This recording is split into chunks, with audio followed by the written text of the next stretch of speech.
Hello दोस्तों, कैसे आप लोग। आज हम लोग प्रश्नावली 5.1 को सॉल्व करने वाले हैं। इससे जो हम लोग का पहला वीडियो था प्रश्नावली 5.1 का जो इंट्रोडक्शन वीडियो था, अगर वो वाला वीडियो आप नहीं देखें तो डिस्क्रिप्शन में लिंक है या तो आई बटन में उसका लिंक मिल जाएगा, वहां से जाके आप देख सकते हैं। उसके बाद आप प्रश्नावली 5.1 को सॉल्व कीजिएगा। तो सबसे पहले देखिए, पहला नंबर का क्वेश्चन में क्या बोला गया है। निम्नलिखित कथनों में से कथन सत्य और कथन असत्य है। अपने उत्तरों के लिए कारण दीजिए। अब हम लोग क्या करना है, यहाँ पर बताना है कि कौन सा कथन जो सत्य है और कौन सा कथन जो है असत्य है, और हम लोग को क्या देना है, साथ में कारण भी देना है दोस्तों। चलिए फटाफट इसको हम लोग कॉपी में सॉल्व करते हैं। तो देखिए दोस्तों, क्लास 9 प्रश्नावली 5.1 एनसीईआरटी सॉल्यूशन। तो एक नंबर का क्वेश्चन में सत्य असत्य बताना है। तो सबसे पहले देखिए, एक बिंदु से होकर केवल एक ही रेखा खींची जा सकती है। सबसे पहले देखिए, यहाँ पर बोल रहा है ये एक गो बिंदु दिया हुआ है, ठीक है। क्या दिया हुआ है, एक गो बिंदु दिया हुआ है। क्या एक बिंदु में से खाली एक ही रेखा हम लोग खींच सकते हैं? नहीं, हम लोग अनेक खींच सकते हैं। देखिए इस तरह से भी खींच सकते हैं, इस तरह से खींच सकते हैं, फिर इस तरह से भी, फिर इस तरह से भी, फिर इस तरह से भी हम लोग क्या कर सकते हैं, खींच सकते हैं। यानी कि एक बिंदु से हम लोग अनेक रेखा खींच सकते हैं दोस्तों। तो ये हम लोग क्या हो जाएगा, आंसर में लिखे असत्य। एक बिंदु से हम लोग अनेक, अब हम लोग देंगे कारण, क्योंकि एक बिंदु से होकर अनेक रेखाएं खींची जा सकती है। ठीक है, ये समझ में आया। हम लोग एक बिंदु से अनेक रेखा खींच सकते हैं, इसीलिए कथन असत्य हो जाएगा। अब देखते हैं दूसरा नंबर। अब दोस्तों देखिए दूसरा नंबर, दो भिन्न बिंदुओं से होकर जाने वाली असंख्य रेखाएं हैं। अब हम लोग को बताना है कि देखिए यहाँ पर एक को बिंदु दिया हुआ है, यह पहला बिंदु ए और ये दूसरा बिंदु बी, ठीक है। क्या ये दोनों बिंदु से क्या असंख्य रेखा खींची जा सकती है? चलिए हम लोग खींच के देखते हैं। हम लोग तो देख रहे हैं यहाँ पर एक ही रेखा खींची जा सकती है। ये पहला बिंदु और दूसरा बिंदु से केवल एक ही रेखा खींची जा सकती है दोस्तों। अनेक हम लोग नहीं खींच सकते, एक से ज्यादा हम लोग नहीं खींच सकते यहाँ पर रेखा। तो यहाँ पर आंसर में क्या लिखेंगे, असत्य, क्योंकि दो भिन्न बिंदुओं में से जाने वाली केवल एक ही रेखा होती है। कितना रेखा होती है, एक ही रेखा होती है, इसलिए ये कथन भी क्या हो जाएगा, असत्य हो जाएगा। अब चलते हैं दूसरे नंबर की तरफ। अब दोस्तों देखिए तीसरा नंबर क्वेश्चन, एक शांत रेखा दोनों ओर अनिश्चित रूप से बढ़ाई जा सकती है। देखिए ये एक शांत रेखा है, इस प्रकार ये शांत रेखा है, इसका नाम हम ए दे देते हैं, इसका नाम हम बी दे देते हैं। क्या ये शांत रेखा को हम लोग बढ़ा सकते हैं? हाँ जी, बढ़ा सकते हैं। इधर भी हम लोग क्या कर सकते हैं, इसको बढ़ा सकते हैं, और इधर भी हम लोग क्या कर सकते हैं, बढ़ा सकते हैं अनिश्चित रूप से। तो इसका जो कथन होगा ये क्या होगा, सत्य होगा। यानी कि एक शांत रेखा, इसको हम लोग क्या कहते हैं, एक शांत रेखा को रेखाखंड कहते हैं दोस्तों। इसको हम लोग अनिश्चित रूप से इधर भी बढ़ा सकते हैं और इधर भी बढ़ा सकते हैं। तो लिखे आंसर में सत्य। कारण लिखेंगे, यूक्लिड की अभिधारणा 2 के अनुसार, यूक्लिड की अभिधारणा 2 के अनुसार हम लोग एक शांत रेखा को क्या करते हैं, अनिश्चित रूप से दोनों तरफ क्या कर सकते हैं, बढ़ा सकते हैं। ये यूक्लिड अभिधारणा 2 में बताया गया है, ठीक है। आप इसका अगर इंट्रोडक्शन वीडियो देखें तो हम वहां पर बताएं, अभिधारणा 2 के अनुसार हम लोग क्या कर सकते हैं, एक शांत रेखा को दोनों तरफ हम लोग क्या कर सकते हैं, अनिश्चित रूप से बढ़ा सकते हैं दोस्तों। अब देखिए दोस्तों 4 नंबर का जो क्वेश्चन है, यदि दो वृत्त बराबर हैं, यदि दो गो वृत्त बराबर है तो उनकी त्रिज्या भी क्या होती है, बराबर होती है, ये पूछा गया है। तो देखिए ये एक पहला वृत्त है, ठीक है, और ये एक दूसरा वृत्त है, और ये हम लोग का केंद्र बिंदु है, ये हम लोग केंद्र बिंदु है। यहां से लेकर इसको हम लोग इस भाग को क्या कहते हैं, त्रिज्या कहते हैं। केंद्र से लेकर परिधि तक की दूरी को हम लोग क्या कहते हैं, त्रिज्या। मान लीजिए 2 सेंटीमीटर है, तो ये भी 2 सेंटीमीटर ही होगा, क्योंकि ये जो वृत्त है ये दोनों के क्या है, इक्वल है। ये वृत्त इसके बराबर है, ये वृत्त इसके इक्वल है। यानी कि ये जो त्रिज्या ये 2 सेंटीमीटर है, तो ये वाला भी त्रिज्या 2 सेंटीमीटर होगा। यानी कि समझिए कि ये वाला भाग, ये वाला वृत्त को अगर हम इसके ऊपर रख दें तो ये इसको पूरा पूरी क्या करेगा, ढक लेगा दोस्तों, क्योंकि ये दोनों क्या है, इक्वल है। यानी कि इसको हम लोग क्या कह सकते हैं, अगर इस वृत्त को इसके ऊपर अगर रखा जाए तो ये दोनों वृत्त क्या होंगे, समपाती होंगे। समपाती का मतलब ये वृत्त इसको क्या करेगा, ढक लेगा, या तो ये वृत्त इसको क्या करेगा, ढक लेगा, अगर इसके ऊपर में रखा जाए तो इसका आंसर आपको कैसे लिखना है, तो लिखिए सत्य, क्योंकि एक वृत्त को दूसरे वृत्त पर अध्यारोपित किया जाए, यानी कि इसको इसके ऊपर अगर रखा जाए तो वे क्या होंगे, संपाती होंगे, यानी कि ये वृत्त इसको ढक लेगा। अगर इस वृत्त को इसके ऊपर रखते तो ये वाला वृत्त इसको क्या कर लेगा, ढक लेगा। इस प्रकार इनकी त्रिज्या भी संपाती होगी। अगर वृत्त इक्वल है तो क्या होगा, त्रिज्या भी लोग का इक्वल होगा दोस्तों। फिर देखिए, इस प्रकार यूक्लिड की अभिधारणा 4 के अनुसार वस्तुएं संपाती होती है, वे परस्पर बराबर होती है, तो इनकी त्रिज्या भी क्या होगी, बराबर होगी। आपको इसको लिख लेना है। अब चलते हैं अगले क्वेश्चन की तरफ। अब देखिए दोस्तों, 5 नंबर का जो क्वेश्चन है आकृति 5.9 में, ठीक है, 5.9 में ये 3 को आकृति दिया हुआ है। ए बी जो रेखा है, यानी कि जो रेखाखंड है वो पी क्यू के इक्वल है, और पी क्यू किसके बराबर है, एक्स वाई के बराबर है। तो हम लोग को बताना है कि ए बी, क्या ए बी एक्स वाई के बराबर होगा। तो सबसे पहले देखिए यहाँ पर, अब अगर हम आपको बताएं कि ए बी किसके बराबर है, पी क्यू के बराबर है दोस्तों। ए बी किसके बराबर है, पी क्यू के बराबर है, और पी क्यू किसके बराबर है, एक्स वाई के बराबर है। यानी कि ए बी की जगह में हम लोग पी क्यू लिख सकते हैं, और पी क्यू की जगह में हम लोग ए बी लिख सकते हैं। तो हम लोग लिख सकते हैं अगर ए बी पी क्यू के इक्वल है, अगर पी क्यू एक्स वाई के इक्वल है, तो ए बी जो है वो एक्स वाई के क्या होगा, इक्वल होगा। यानी ये इसके बराबर है, तो इसके जगह में हम लोग ए बी लिख सकते हैं, ठीक है। पी क्यू की जगह में हम लोग ए बी लिख सकते हैं ना, क्योंकि ये इसके क्या है, बराबर है। तो यहाँ पर A B equal to X Y. तो यहाँ पर आपको लिखना है ये कथन सत्य है, क्योंकि यूक्लिड के प्रथम अभिगृहित के अनुसार वे वस्तुएं जो एक ही वस्तु के बराबर हो वह परस्पर बराबर होती है। हम परिचय में बताए थे कि वे वस्तु जो एक ही वस्तु के क्या है, बराबर हो, वह परस्पर क्या होते हैं, बराबर होते हैं। मतलब समझिए कि ये वस्तु इसके इक्वल है और ये वस्तु इसके इक्वल है, तो ये वस्तु और ये वस्तु क्या होगा, एक दूसरे के इक्वल होगा दोस्तों। बस यही हम लोग को अभिगृहित में बताया गया है। ये समझ में आया 5 नंबर। अब चलते हैं अगले क्वेश्चन की तरफ।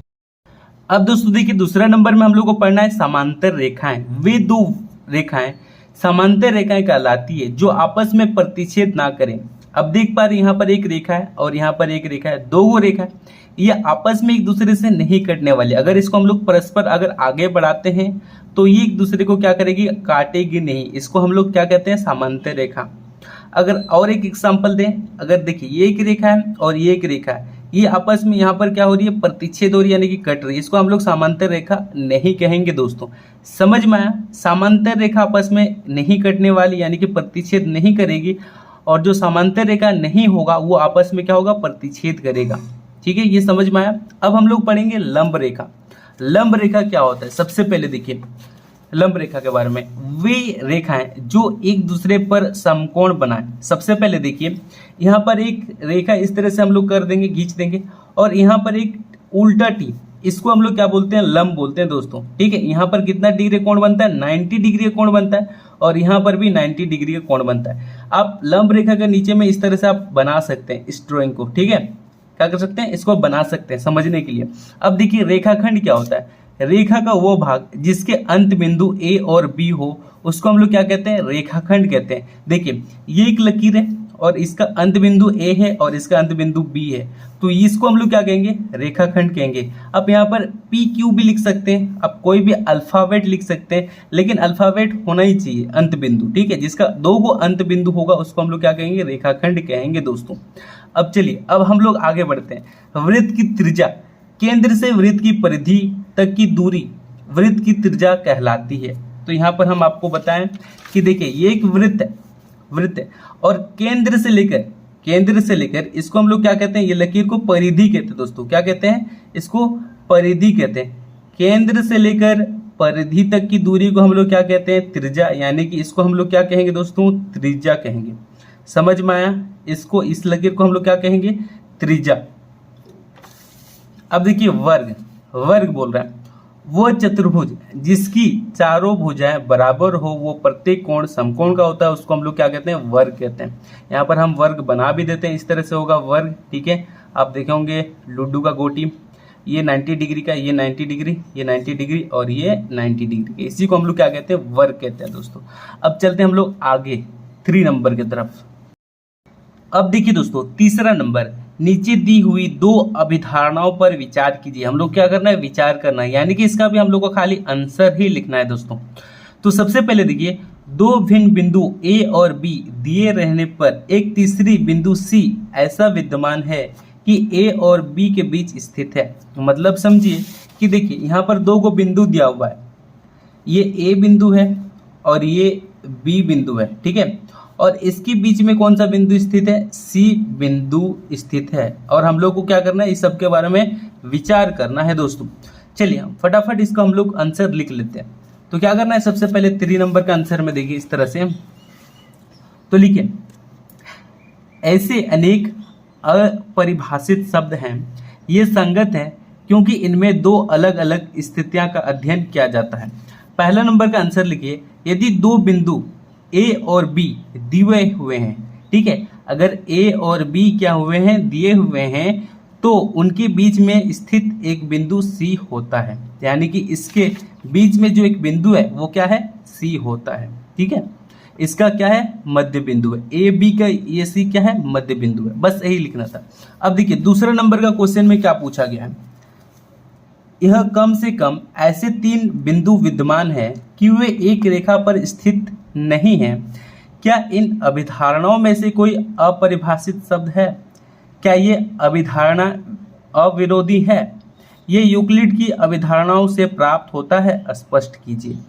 तो बस हम लोग को इसमें भी हम लोग को क्या करना है, आंसर लिखना है दोस्तों। तो देखिए 2 नंबर का आंसर लिखिए, यदि ए और बी दिए हुए हो, अगर ए और बी दिए हुए हो तो आप एक ऐसा बिंदु सी ले सकते हैं जो ए बी से होकर जाने वाली रेखा पर स्थित नहीं है। यानी कि सबसे पहले समझिए कि ए बी जो रेखा है, ठीक है, यहाँ पर देखिए ए और बी, ये ए और बी रेखा है, ठीक है, इसके मध्य में सी बिंदु नहीं होगा। क्या होगा, सी बिंदु नहीं होगा। बस यही बताना था। अब नीचे में थोड़ा सा लिख देना है, यह अभिगृहित यूक्लिड की अभिगृहितों का अनुसरण नहीं करते हैं, फिर भी यह अभिगृहित 5.1 का अनुसरण करते हैं। बस आंसर आपको लिखना है 3 नंबर में, ठीक है। ये इतना इंपॉर्टेंट नहीं है, तब भी हम करवा दे रहे हैं 3 नंबर 2। इसको लिख लीजिए अपनी कॉपी में। अब देखिए दोस्तों 4 नंबर, यदि दो बिंदु ए और बी के बीच एक बिंदु सी ऐसा स्थित है कि ए सी इक्वल टू बी सी है, तो सिद्ध कीजिए कि ए सी इक्वल टू 1/2 ए बी है। एक आकृति खींचकर इसे स्पष्ट कीजिए, ठीक है। चलिए अब 4 नंबर कॉपी में सॉल्व करते हैं। तो देखिए दोस्तों, सबसे पहले हम लोग क्या बोला है, यदि दो बिंदु, पहला बिंदु देखिए ये ए है और दूसरा बिंदु ये बी है, उसके बीच में क्या स्थित है, सी स्थित है। हम लोग को क्या बताना है कि ए सी बराबर 1/2 ए बी क्या होगा, ये हम लोग को क्या करना है, बताना है दोस्तों, ठीक है। चलिए कैसे इसको सॉल्व करेंगे। हम लोग को सबसे पहले दिया हुआ है बुक में, हम लोग क्या दिया हुआ बताइए, ए सी इक्वल टू बी सी यहाँ पर दिया हुआ है। ध्यान से देखिए कि ए सी बराबर बी सी दिया हुआ है, तो यहाँ पर हम लोग लिख देंगे कि ए सी इक्वल टू क्या होगा दोस्तों, बी सी होगा। क्या कारण देंगे, हम लोग का बुक में दिया हुआ है, तो दिया है लिख दीजिए, ठीक है। यहाँ तक समझ में आया। अब दोनों तरफ ये वाला पार्टी और ये वाला पार्टी में क्या करेंगे, ए सी से जोड़ देंगे। तो लिखिए दोनों तरफ ए सी से जोड़ने पर इधर देखिए ए सी है, फिर ए सी से क्या किए, जोड़े, इधर बी सी है और फिर ए सी से क्या किए, जोड़े। ए सी क्या हो जाएगा, 2AC हो जाएगा। यहाँ पर कुछ नहीं, मतलब 1 है यानी कि 2 हो गया। अब ध्यान से देखिए, यहाँ पर BC, B और C, AC, A और C, अगर दोनों को मिला देते हैं तो हम लोग को AB बन के आएगा।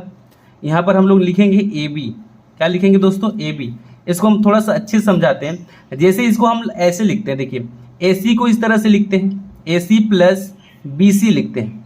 अगर हम लोग AC को जोड़ें, यहाँ पर AC लिखते हैं, प्लस यहाँ पर हम लोग क्या लिखते हैं, BC लिखते हैं।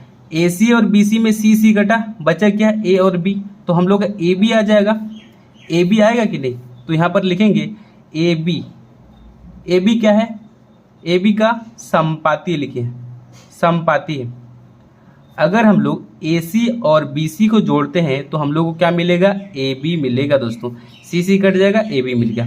ठीक है, अब सबसे पहले देखिए 2AC बराबर AB लिख गया। अब इसको हम लोग नीचे भेजेंगे तो 2AC इक्वल टू हो जाएगा AB/2 और AC इक्वल टू हो जाएगा 1/2 और AB। ठीक है, यहाँ पर कुछ नहीं मतलब 1 है और 1/2 लिख दिए AB। ये प्रूफ्ड हो गया। हम लोग को यही सिद्ध करना था, AC बराबर 1/2 और AB। समझ में आया ये वाला? क्या किए, सबसे पहले देखिए हम लोग को बुक में दिया हुआ था AC बराबर BC दिया हुआ था। ठीक है, अब दोनों तरफ क्या किए, AC से जोड़ें, तो इधर भी AC से जोड़ें और इधर भी AC से जोड़ें। AC से जोड़ें तो 2AC आया। अब हम लोग जानते हैं AC प्लस BC क्या होता है, AB होता है। AC और BC को जोड़े तो ये AB, ये पूरा है ना, देखिए A और B ये पूरा है, पूरा लाइन तो है, तो AB क्या है, संपाती है, तो इसके जगह में हम AB लिख दिए। अब 2 नीचे आया। ठीक है, और इसको हम लोग इस तरह से लिख सकते हैं। समझ में आया ये वाला 4 नंबर। अब चलते हैं हम लोग 5 नंबर की तरफ दोस्तों। अब देखिए दोस्तों 5 नंबर का जो क्वेश्चन है, प्रश्न 4 में C रेखाखंड AB का मध्य बिंदु कहलाता है। C जो रेखाखंड है वो AB का क्या है, मध्य बिंदु कहलाता है। सिद्ध करना है, यानी कि सिद्ध कीजिए एक रेखाखंड का केवल एक ही मध्य बिंदु होता है। तो हम लोग को क्या करना है, सिद्ध करना है। चलिए इसको भी फटाफट अपनी कॉपी में सॉल्व करते हैं 5 नंबर को। ठीक है दोस्तों, 5 नंबर में हम लोग को क्या बोला गया है कि AB रेखाखंड में ये जो C बिंदु है, हम लोग क्या करना है, सिद्ध करना है कि एक ही रेखाखंड में केवल एक ही मध्य बिंदु होगा। इसके बारे में हम लोग क्या करना है, प्रूव करना है। तो कैसे प्रूव करेंगे, सबसे पहले देखिए यहाँ पर हम लोग क्या करेंगे, मानेंगे, क्या मानेंगे कि D एक मध्य बिंदु है, D। ठीक है, C तो है मध्य बिंदु, लेकिन हम लोग क्या कर रहे हैं, अपने से मान रहे कि D भी है एक वो मध्य बिंदु। ठीक है, अब सबसे पहले लिखिए, यहाँ पर लिखेंगे माना, क्या लिखेंगे, माना D AB का मध्य बिंदु है, AB का एक और मध्य बिंदु है, मध्य बिंदु है। ठीक है, D जो है वो AB का क्या है, एक और मध्य बिंदु है। तो इसमें क्या होगा, देखिए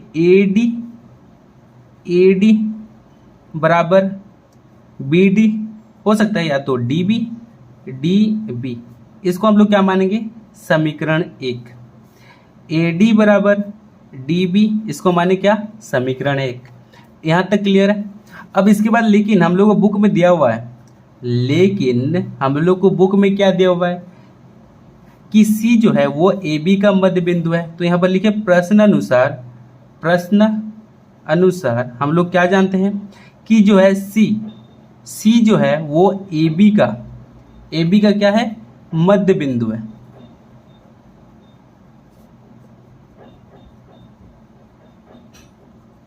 तो इस स्थिति में हम लोग क्या बनेगा, देखिए सबसे पहले AC बराबर BC, या तो CB लिखेंगे, CB, ये हम लोग का समीकरण 2 बन जाएगा। जब हम लोग D को मध्य बिंदु लिए तो AD बराबर DB बना।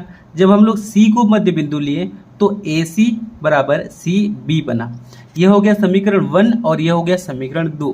अब समीकरण 2 में से समीकरण 1 को क्या करेंगे, माइनस करेंगे। तो लिखिए सबसे पहले लिखिए समीकरण 2 में से समीकरण 1 को घटाने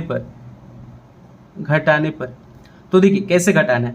सबसे पहले ये AC जो पार्टी है उसको AD सीधा घटाना है। AD से क्या करना है, माइनस करना है, बराबर ये जो CB है, CB को किससे माइनस करना है, DB से। ठीक है, अब देखिए माइनस कैसे करना है दोस्तों, ध्यान से देखिए।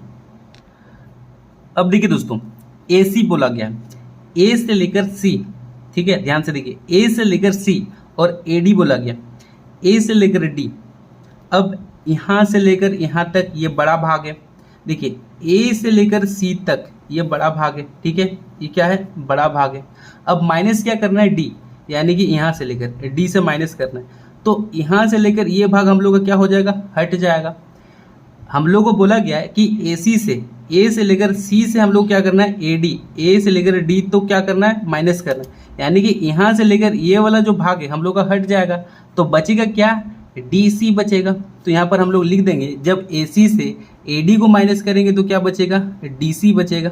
ठीक है, ये समझ में आया। अब ध्यान से देखिए दोस्तों, अब बोला गया CB, देखिए C से लेकर B ये एक छोटा पार्ट है, C से लेकर B ये एक छोटा पार्ट है, देखिए ये C है और ये B है, ये एक छोटा पार्ट है। हम लोग को क्या करना माइनस करना है कि D से लेकर B, ठीक है, ये देखिए यहाँ से लेकर D है और ये हम लोग का B है।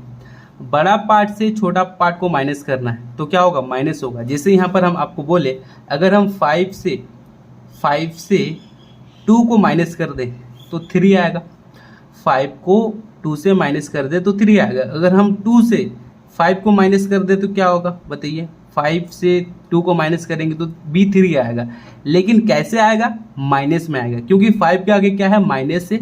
बड़ा संख्या से जब हम लोग छोटा संख्या को क्या करेंगे माइनस करेंगे तो यहाँ भी माइनस लग जाएगा। वही बात है यहाँ पर देखिए, जब बड़ा लाइन से जब छोटा लाइन को क्या करेंगे माइनस करेंगे तो ये भी हम लोग का जो माइनस होगा वहां पर भी क्या हो जाएगा माइनस लग जाएगा लाइन में भी। तो जब हम लोग माइनस किए तो बचा क्या, देखिए यहाँ से हम लोग का कट गया, ठीक है, यहाँ से हम लोग माइनस हो गया तो बचा क्या हम लोग को DC बचा। तो यहाँ पर लिखेंगे DC और इसमें लग जाएगा माइनस। और एक बार हम समझाना चाहते हैं, सबसे पहले देखिए हम लोग क्या किए कि CB को किससे माइनस किए DB से, यानी कि बड़ा लाइन को एक छोटा लाइन से क्या किए माइनस किए, तो हम लोग को क्या निकला बचा, इधर का पूरा भाग हट गया तो हम लोग को बचा DC, तो DC लिखे। अब बड़ा लाइन से छोटा लाइन को माइनस किए यहाँ पर इसलिए माइनस लगा, ठीक है। अब इसको इधर बुलाएंगे DC, इधर आएगा तो प्लस DC हो जाएगा और इधर 0, दोनों को जोड़ेंगे 2DC हो गया और यहाँ पर 0। अब इसके बाद देखिए DC इक्वल टू 0 और 2 को नीचे भेजेंगे तो DC इक्वल टू क्या हो जाएगा 0 हो जाएगा। यानी कि समझिए दोस्तों, ये जो D और C है ये दोनों क्या है समपाती है। यानी कि समझिए अगर C के ऊपर अगर D को रखें और D के ऊपर C को रखें तो ये इसको क्या करेगा प्रॉपर ढक देगा। यानी कि हम लोग समझ सकते हैं कि जो एक रेखा का केवल एक ही मध्य बिंदु हो सकता है, क्योंकि हम लोग का देखिए आंसर तो 0 आया ना, D और C के बीच में 0 मीटर का डिस्टेंस है, यानी कि ये दोनों क्या है एक ही जगह में स्थित है। समझ में आया? तो देखिए दोस्तों लास्ट में आपको लिख देना है, अतः D और C बिंदु क्या है समपाती है। ये D और C दोनों क्या है समपाती है। इस प्रकार एक रेखाखंड का केवल एक ही मध्य बिंदु होता है। हम लोग क्या किए प्रूव कर लिए। अब चलते हैं आगे क्वेश्चन 6 नंबर की तरफ। अब देखिए दोस्तों 6 नंबर का जो क्वेश्चन है 5.10 यानी कि आकृति 5.10, यदि AC बराबर BD है, AC बराबर क्या है B और D है, तो सिद्ध कीजिए कि AB बराबर CD होगा। AB बराबर क्या होगा CD होगा। वो हम लोग को क्या करना है सिद्ध करना है। चलिए इसको हम लोग बनाते हैं कॉपी में, ठीक है। तो सबसे पहले आप लोगों को क्या करना है, इस तरह से आपको चित्र बना लेना है। इसको देखिए ABCD से एक चित्र बना लेना है, ठीक है। तो बुक में सबसे पहले हम लोग को क्या दिया हुआ है, बताइए कि AC बराबर क्या है हम लोग का BD है। AC बराबर क्या है दोस्तों BD है। हम लोग क्या हुआ है दिया हुआ है बुक में। हम लोग को क्या सिद्ध करना है कि AB बराबर क्या होता है CD। AB बराबर CD हम लोग को क्या करना है सिद्ध करना है। तो किस तरह से सिद्ध करेंगे, तो AC की जगह हम लोग क्या लिख सकते हैं AB जोड़ BC लिख सकते हैं ना दोस्तों, क्योंकि जब हम लोग AB और BC को जोड़ेंगे तो हम लोग का AC आएगा ना। तो यहाँ पर सबसे पहले लिखिए कि AB जोड़ BC AC की जगह में AB जोड़ BC लिख सकते हैं, ठीक है। अब BD देखिए B से लेकर D यहाँ पर 2 को भुजा बन रहा है, यहाँ पर एक और यहाँ पर एक। तो यहाँ पर हम लोग BD की जगह में हम लोग क्या लिख सकते हैं BC जोड़ CD लिख सकते हैं CD। तो BC से BC कट गया तो बचा क्या, इधर AB बचा और इधर CD बचा। प्रूव्ड। बस इतना ही करना था दोस्तों, ए बी बराबर सी डी करना था, हम लोग कर दिए। 6 नंबर समझ में आया। अब चलते हैं 7 नंबर की तरफ। तो देखिए दोस्तों 7 नंबर, यूक्लिड की अभिगृहितों की सूची में दिया हुआ है अभिगृहित 5 का सर्वव्यापी सत्य क्यों माना जाता है? ध्यान दीजिए कि यह प्रश्न 5वीं अभिधारणा से संबंधित नहीं है। तो सबसे पहले देखिए यहाँ पर हम लोग का आंसर होगा क्योंकि अभिगृहित 5 का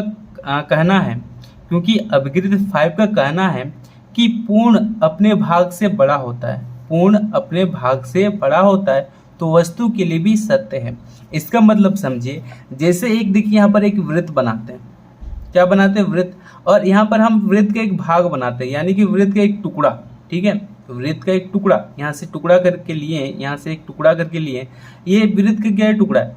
हमेशा ये जो पूर्ण है, ये जो पूर्ण वृत्त है, ये भाग से क्या होता है? बड़ा होता है। बस अभिगृहित 5 का यही कहना है कि जो एक पूर्ण वस्तु है और उसका जो छोटा सा वस्तु है, छोटा सा वस्तु में से पूर्ण हमेशा क्या होता है? बड़ा होता है दोस्तों।